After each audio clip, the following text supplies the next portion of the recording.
قل أعوذ برب الناس হে নবী, তুমি বলো, আমি আশ্রয় চাই মানুষের মালিকের কাছে। ملك الناس আমি আশ্রয় চাই মানুষের আসল বাদশাহর কাছে। إله الناس আমি আশ্রয় চাই মানুষের একমাত্র মাবুদের কাছে। من شر الوسواس الخناس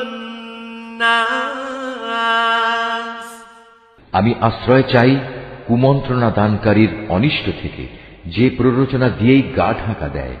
الذي يوسوس في صدور الناس যে মানুষের অন্তরে কুমন্ত্রণা দেয়।